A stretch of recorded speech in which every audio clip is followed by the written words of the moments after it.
This Belgian man, Cantan Spitas, saw his gas and electricity bills explode this year. For this 4-bedroom house close to the city of Namur, he used to pay less than 200 euros. But now he has to fork out 659 euros for utilities every month. The father of 4 thinks the Belgian government's measures to contain the social crisis are not enough. I don't think it's enough given the number of households that are in this situation. We don't know if we'll have to do a similar thing, like in Great Britain, where there is a movement which is telling people not to pay their bills anymore. And it means that politicians may have to eventually react in a stronger way.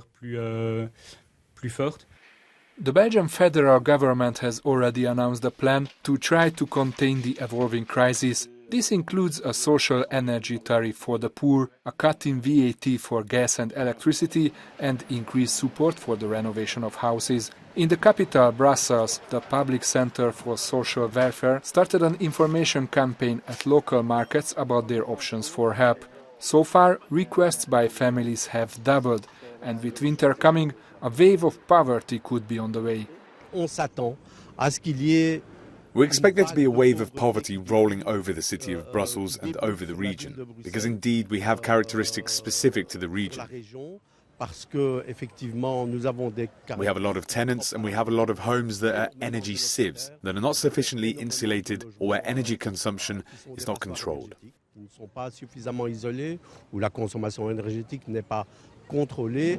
The president agrees that the current measures in Belgium are not enough, and he is now calling for a new European market regulation where energy becomes an essential good.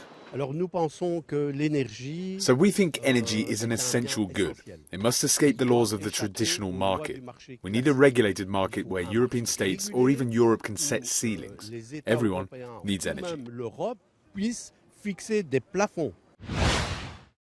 I'm joined by the Secretary General of the Foundation for the European Progressive Studies, László Andor. He was also EU Commissioner for Jobs and Social Affairs. Welcome to Euronews. Thanks for having me.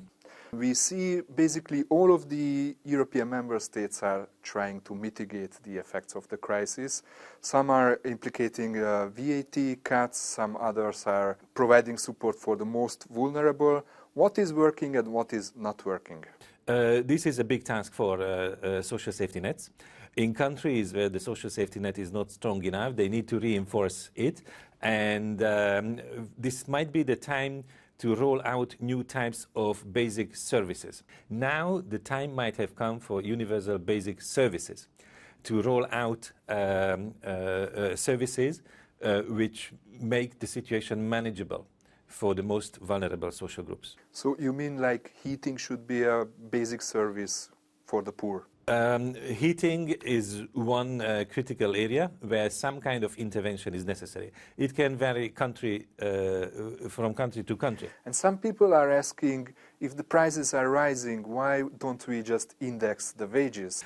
This would need to be based on social dialogue, and to reform the labor markets and wage setting probably takes time.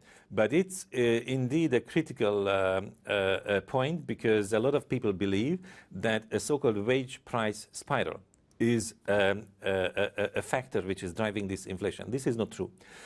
In fact, what is true, that wages have been growing insufficiently. How long can European governments finance this social support? Well, financing the social support is not necessarily the biggest problem right now, although the rising interest rates make it more difficult for governments to borrow. So this may be also the time when governments can reform tax systems. In Europe, 7 or 8 countries still have flat income tax. Personal income tax. So this might be reconsidered, and those which maintain flat income tax can introduce progressive income taxation and then help financing the necessities and strengthen the social safety nets. So they should tax the rich to help the poor, right? You said it, but I agree.